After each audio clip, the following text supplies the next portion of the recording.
This is the Millennial Millionaire Through Real Estate podcast. So a lot of people were like, well, what makes your product better than, this other product? And this other product might be cheaper. So I was fine with educating people because I think the most important thing that a business can do is educate their customers.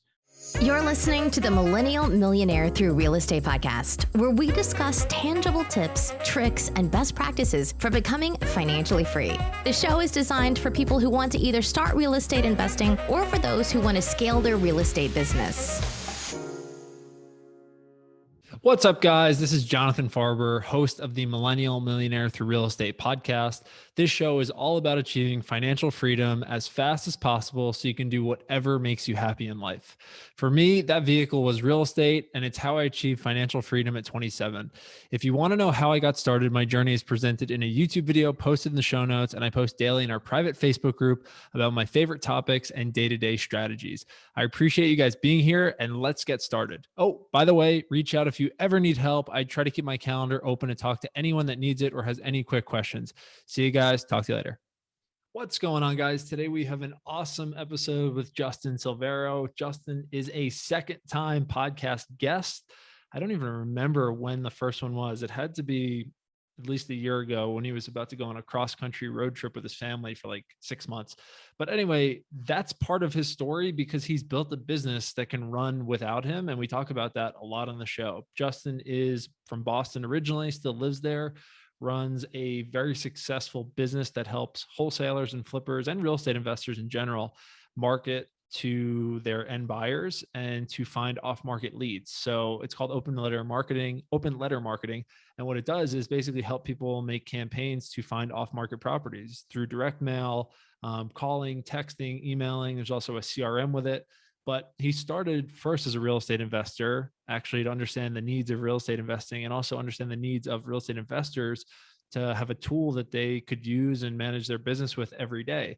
And what we talk about a lot on this episode was how he then took that, grew it. It was extremely successful, and now has started working on a second project, a software company that is also tailored to real estate investors, but more now to streamline, train, and connect them with other investors to get smarter with running their business, have better workflows, better campaigns, better automations, and basically just have a system instead of just sending direct mail. And he was doing that a little bit already, but now has expanded it into this. And it's really exciting to see what it's going to come out to in a couple months. It's not out yet. We talk about his thought process in building it, in building software, and hiring a team, and finding kind of a mentor and someone that was going to come along and work with him on the project. It's really cool how he found the person that kind of ended up being his advisor in the company.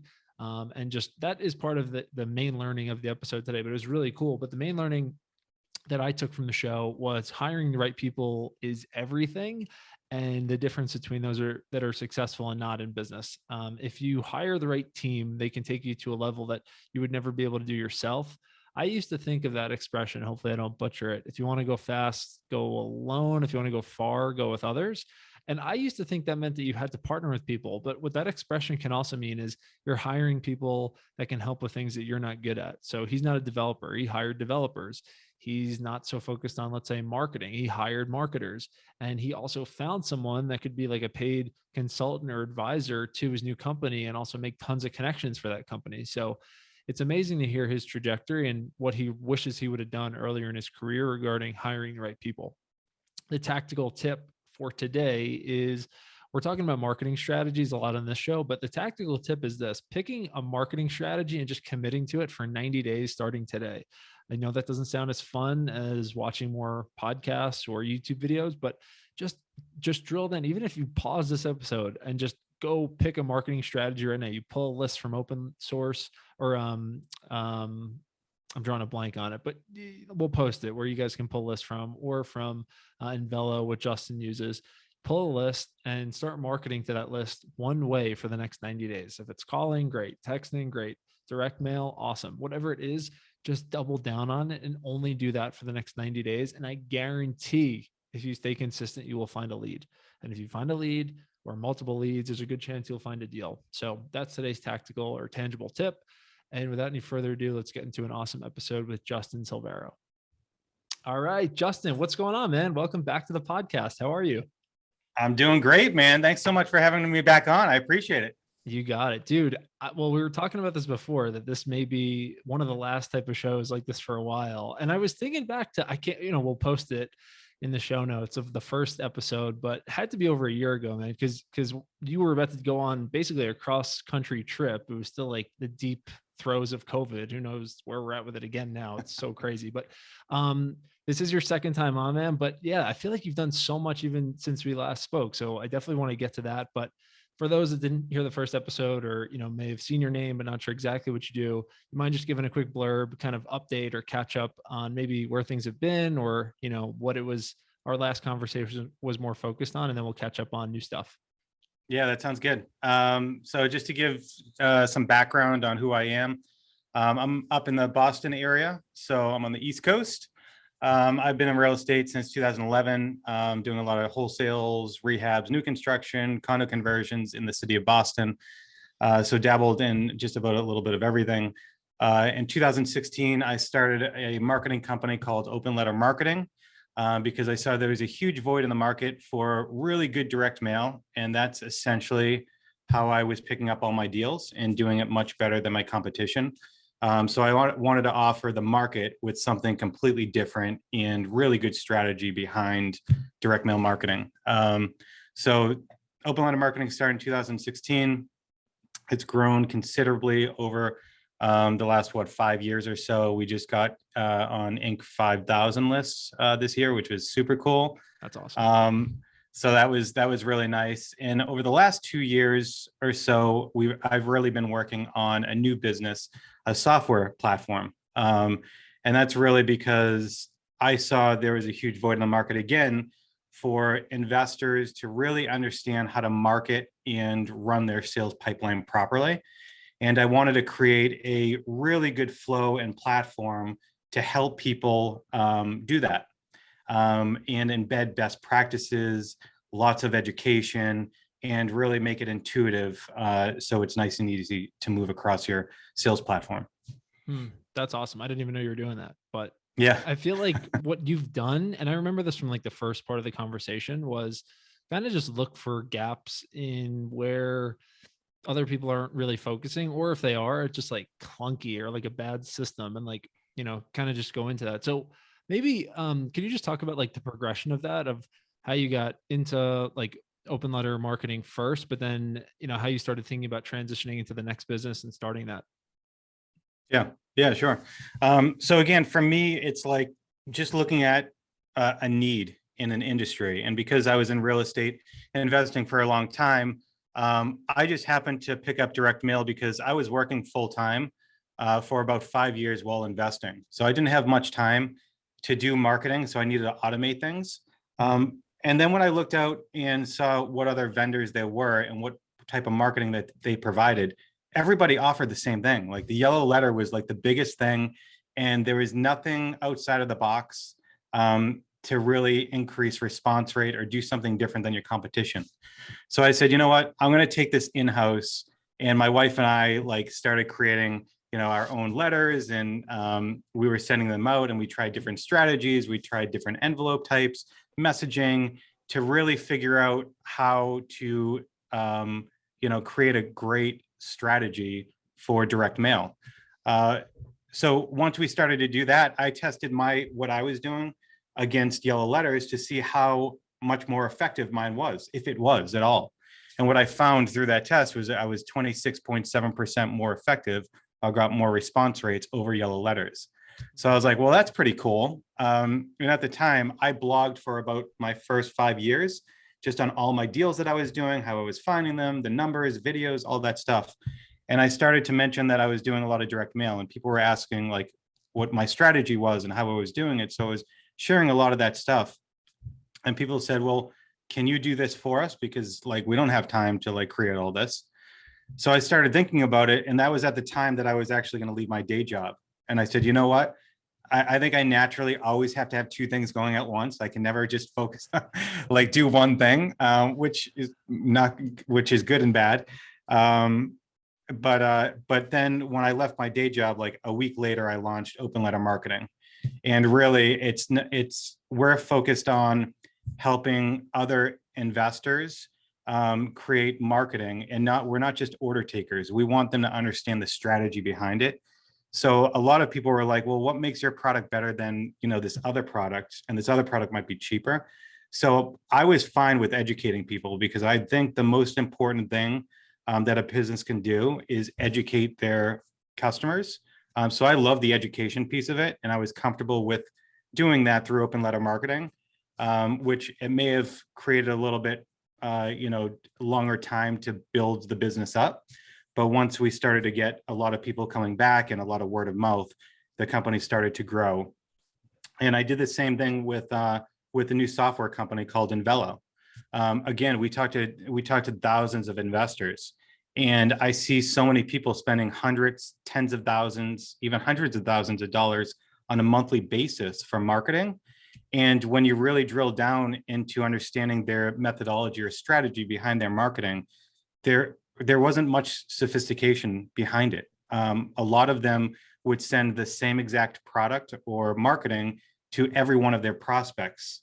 And I'm always looking at, well, you should really understand who your prospects are so you can categorize them or segment them into high, medium, and low quality prospects.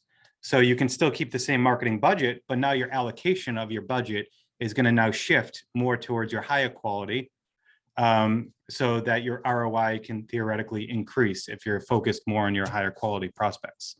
So after talking to a lot of our customers and figuring out the needs, we started to work with software to figure out how we can provide not just a product. I don't look at Envello as just a software product. It's really, we employ best practices and provide tons of education behind it, so people really understand how to build a business. And the education isn't about the software, it's how to build a better real estate investment business. So through best practices, and you can just utilize the tool to get you there. But it's pretty cool what we've built out. We're launching soon, depending on when this airs. We may have already launched, but yeah, that's what I've been really digging into and excited about the last couple of years. That's awesome. Quick question on Envello. Was there another company out there that was already doing what you conceptualized for this, but you just didn't think they were doing it well? Or was this just a complete blank need in the marketplace and you just didn't think anything like this existed? The way that we're doing things is completely different than anybody else is doing it. There are many CRMs out there, and you'll see CRMs where, a CRM can be focused for real estate investors. Most CRMs are either focused on one or the other. They're either focused on prospect management, where those are the people that you haven't reached out to, but you're starting to market to them. So they get into the nitty gritty of like pulling lists, managing your prospects, sending out marketing, but they don't focus on, after they do call you back, going through the lead pipeline. Mm-hmm. And then you have other CRMs that really focus on the lead pipeline, but don't do anything with prospect segmentation, marketing, and all of that. So most investors are like fumbling around with multiple software platforms to get their whole sales pipeline. Mm-hmm. And what we've done is we've really spent a lot of time, and it's a huge undertaking. And I understand why most software companies don't do it, because usually you want to roll out an MVP in a small piece, and then you want to build out. But when you do it that way, it makes the system a little bit more clunky. But we've tackled, the issue head on and said, we want to build out the full sales pipeline to give everybody the one system. They can do everything under one roof, and make it extremely intuitive. So we spared like no expense on making sure we have the absolute best people in the company, so we can create the features and functionality that you need for each piece of the sales pipeline. And then because we have it all under one roof, the KPIs that we can provide are just like nothing else that other systems can provide. So we can tell you how long it takes you to convert to a certain part of your lead cycle, where there are gaps in your process. So we can do a lot of that stuff, like marketing, prospects, leads, deals, everything we can really identify. So a couple things jump out at me there, and it's funny because you like obviously you know the problem exists. You work with investors all the time, but even I'm thinking in our business, wholesaling and flipping that we're doing in Kentucky, it requires at minimum 2 separate tools, and it was like a clunky way to even get to those tools. We started out with Podio, kind of took the typical life cycle of someone that gets burned out with Podio and starts hating it, started hating it. Yep. Then we went to basically to the way you described it, a pre-lead tool just for texting like leads and record, not even leads, just texting records and going outbound. And then what we have to do is move all those records once they become leads into another tool, a separate CRM, and then we nurture them there. So it's like they're not always talking to each other. It's manual movement. It can be annoying. So it's really interesting to hear that you saw that problem, and yeah, clearly a lot of people have it, and then solving for it. So really curious to like learn more about that, and would love to talk more about it when it comes out.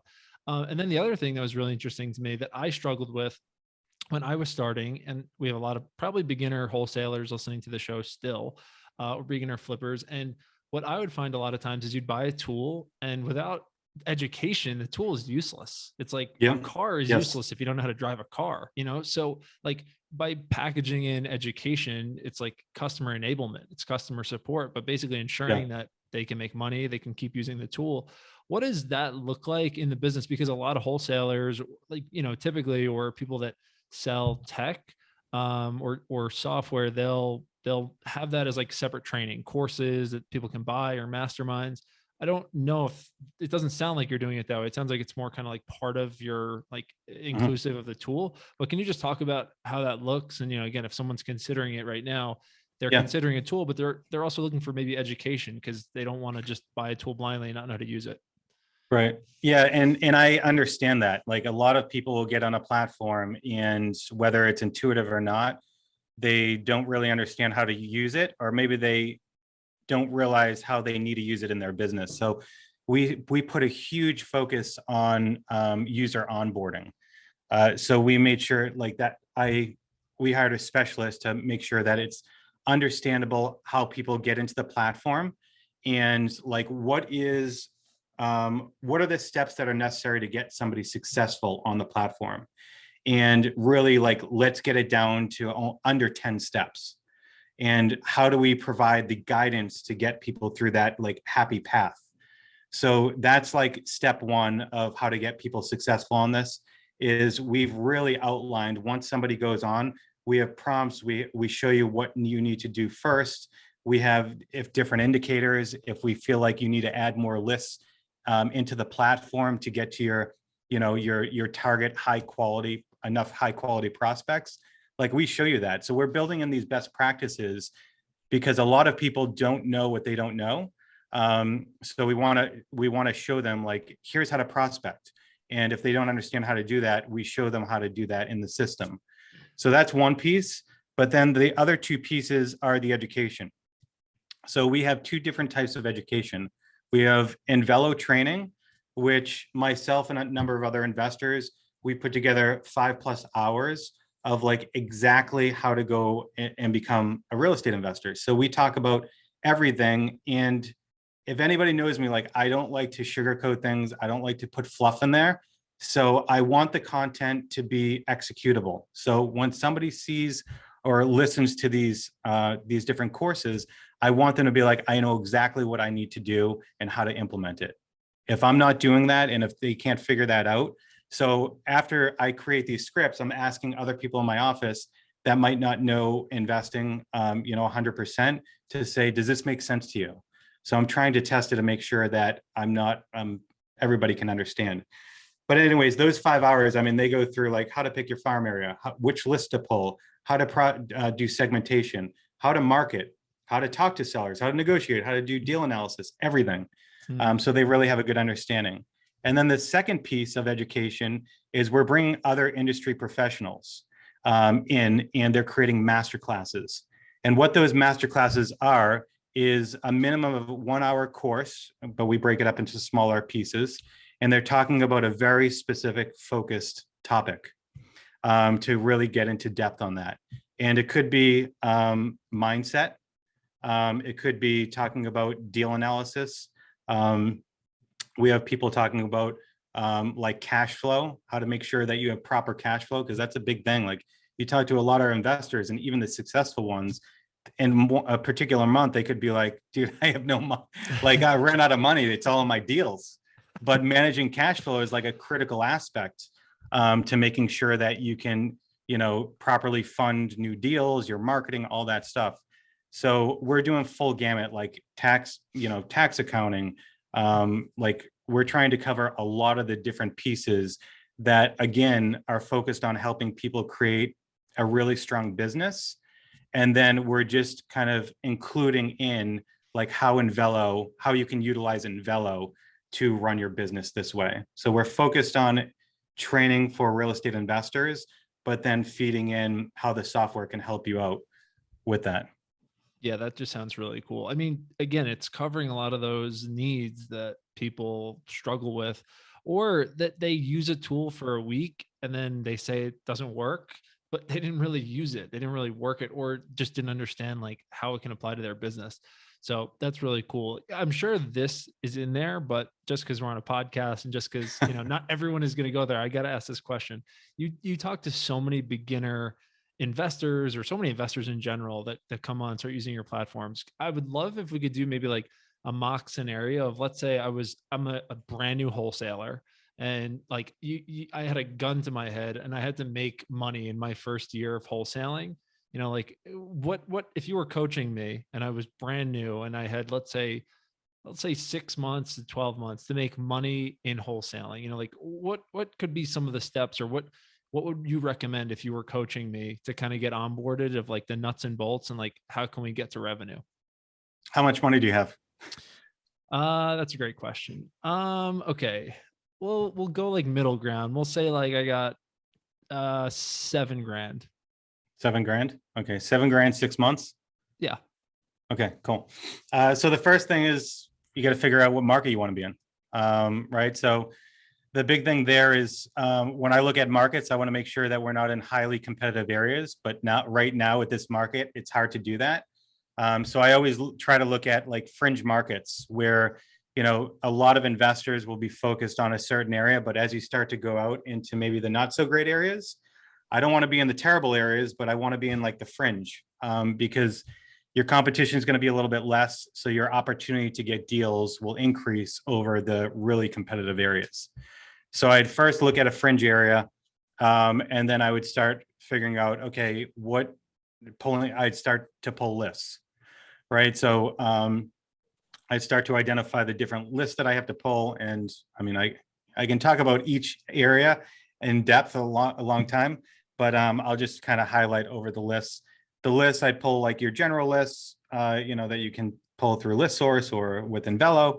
But I'd also get like some niche lists. So I drive for dollars, I'd get tax liens, I get all those.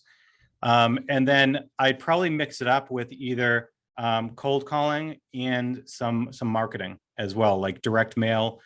I'm cautious to recommend text messaging and ringless voicemail just due to all the regulations. While a lot of investors still do it, I'm a little bit cautious on telling people to go out and do that unless they feel really comfortable with accepting any kind of fees that come back to them. But I would mix in kind of direct mail as well as cold calling onto that. Mm-hmm. From there, if they wanted to, depending on the responses, if they do door knocking and whatnot, but that's primarily where I would focus. And I'll also start with networking, talking to other investors, finding out who's there, who's buying properties. They might have properties that they can't take on, letting people know that you're in and, purchasing in that area. So I would say those are the top things. When I had a coaching program for a few years, and that's pretty much how we've kind of laid it out for everyone. Mm-hmm. Now, we would layer in like text messaging and ringless voicemail for them. And generally it takes about 3 to 4 months, given that with that strategy that we've been seeing to get your first deal. Mm-hmm. So 3 to 4 months of active marketing, and most of our students were getting their first deal right off the bat. So that's typically how long we see it. So really from beginning to end, it's probably like 4 to 5 months after you're building your list and then you start marketing. That's pretty much right where we see people getting deals.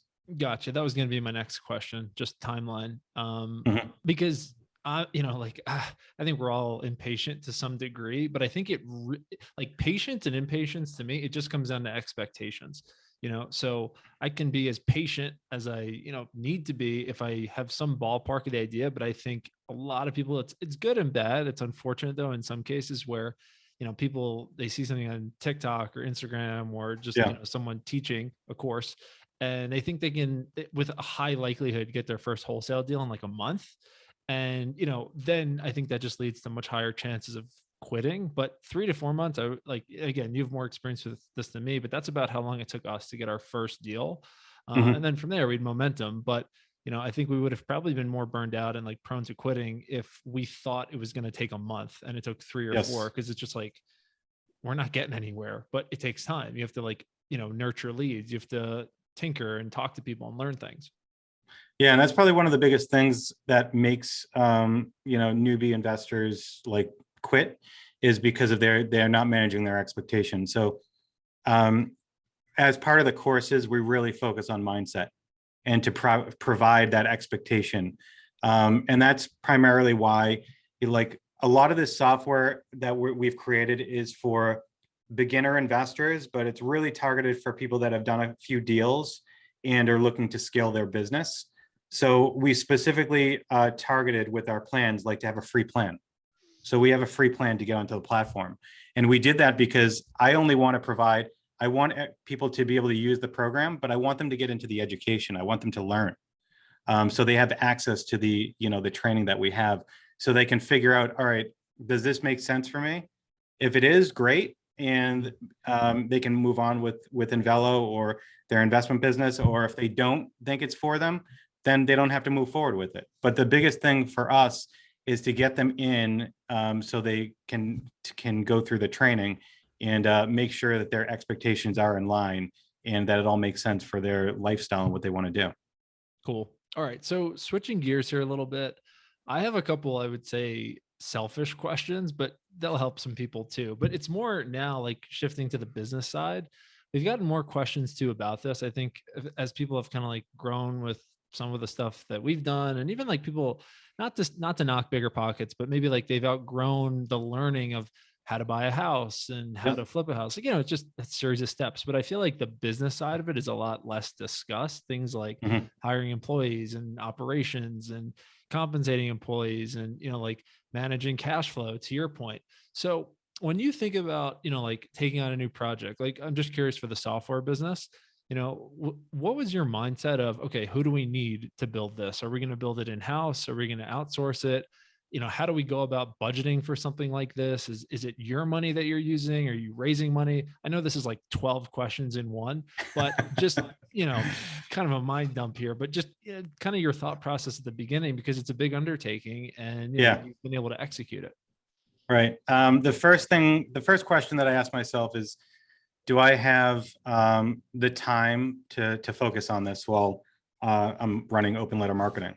So the first thing was just to make sure that I had somebody else in open letter marketing that could manage the day-to-day, so that I could take my time to focus on something else. Because if I had to focus on open letter marketing while creating this new business, I would lack on both sides and both companies would be really impacted. So that was step one, is even if I had the resources and time to do that. Luckily, I have someone that backfilled me, manages the day-to-day, so I don't really do too much at open letter marketing on day-to-day type stuff. So I knew that I had the time to do it. And then, this was a learning process for me. I didn't know anything about software. Like, I love technology, but I was not a developer at all. So trying to figure out how to create this.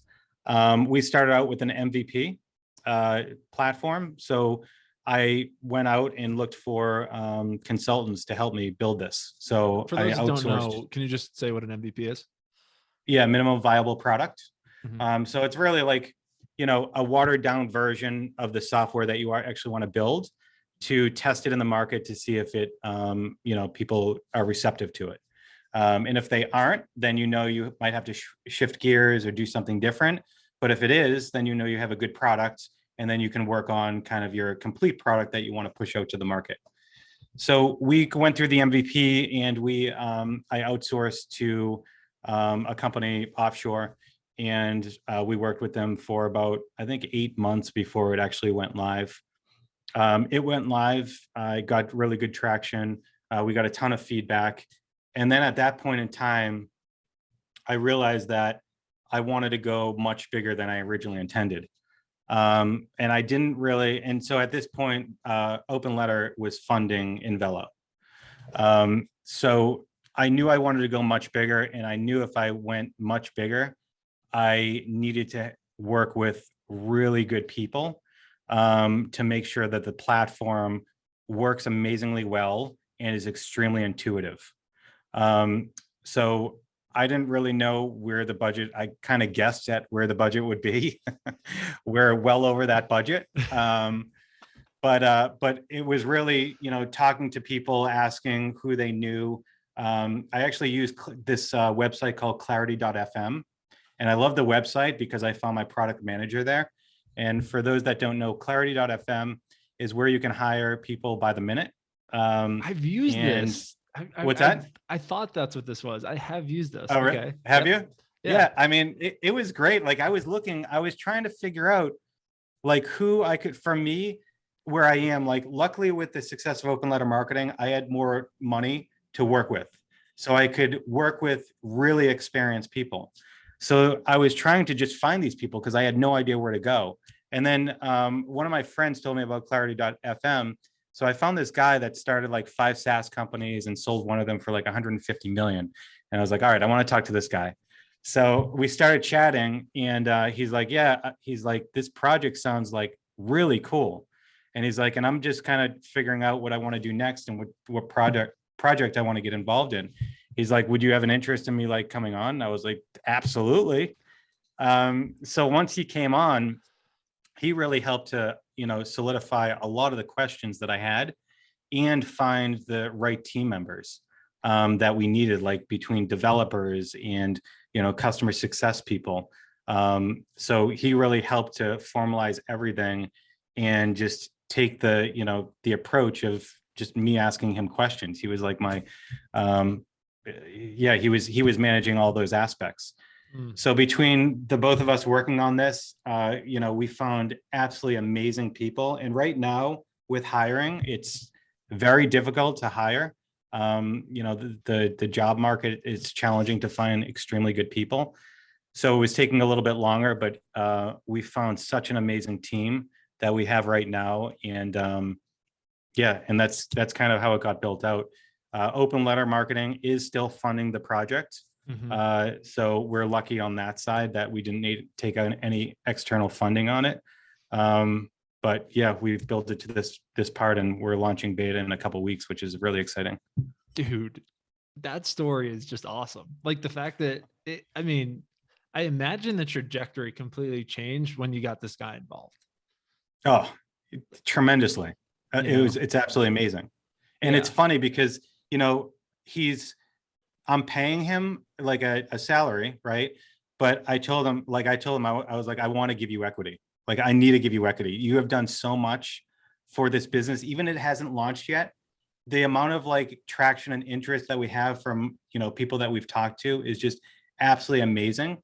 But where we are today, we would never get there without him. So yeah, it's something that, it's really important for me to make sure that I'm treating all my team members like I would want to be treated. And if they're providing tremendous value, be able to do these sort of things with them, because each one of my team members, everyone has such a critical role. So if we have, a weak team member, it's going to really affect the product. And everybody is just, absolutely amazing. There's so many cool things with that, but the main thing that I take from that is, well, you assessed one, do you have more time or money? You have more money. Yes. So you can buy your way into circles, you could buy your way into education, and you can fast track that kind of trade, with just the way that business works. and you like got around someone that did the thing. You're an expert in a lot of things. You recognize that this was an area that was new for you.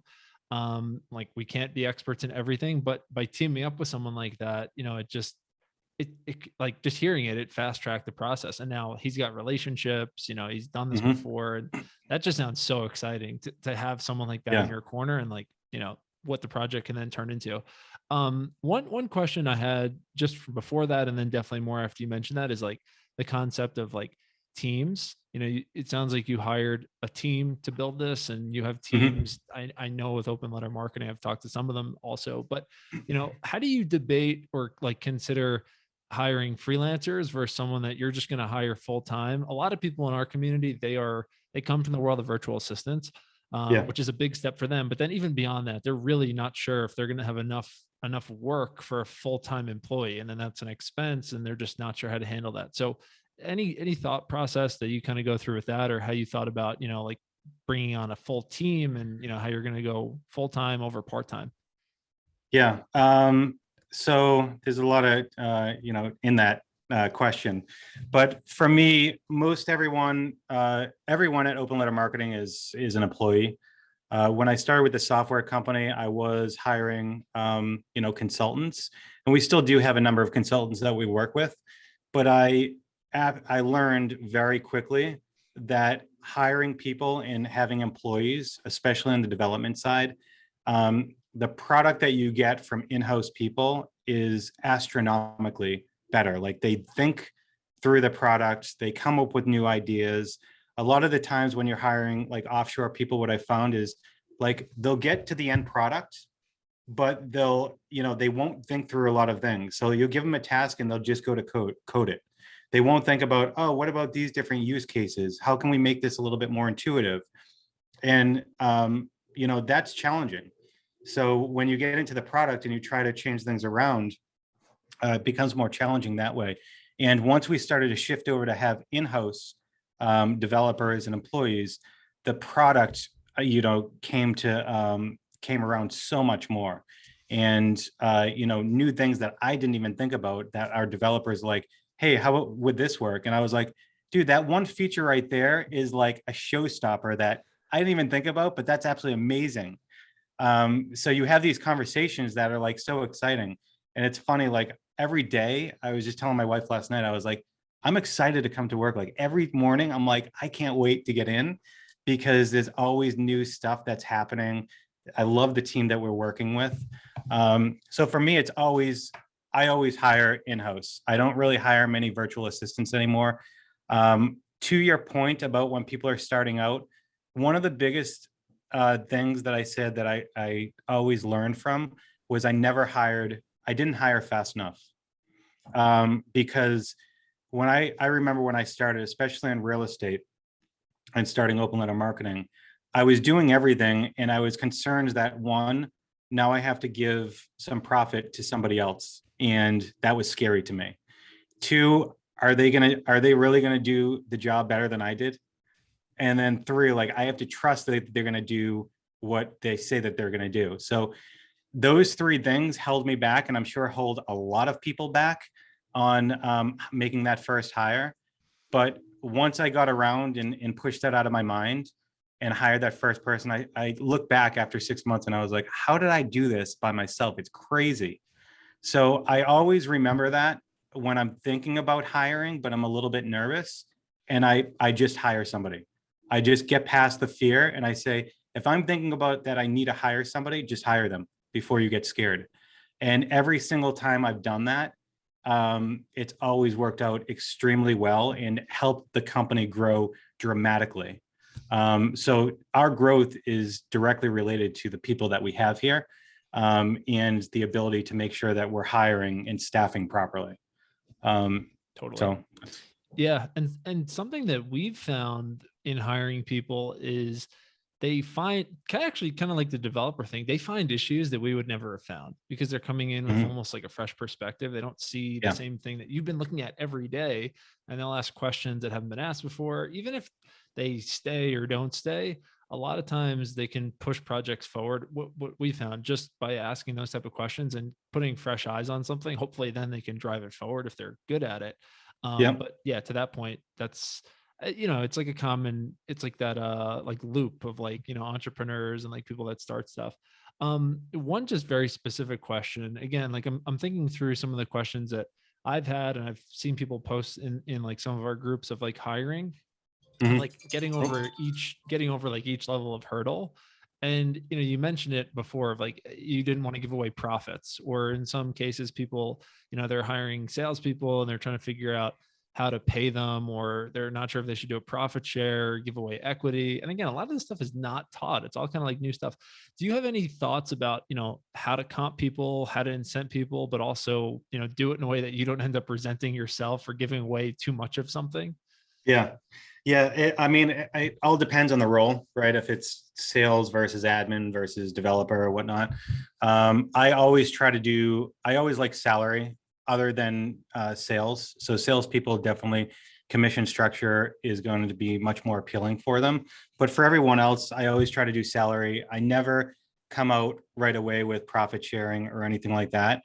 When I hire somebody, usually I'm my product manager will interview them, then my VP will interview them, and they're really good at identifying, are they a good fit for the position, but more importantly, are they a good fit for the culture?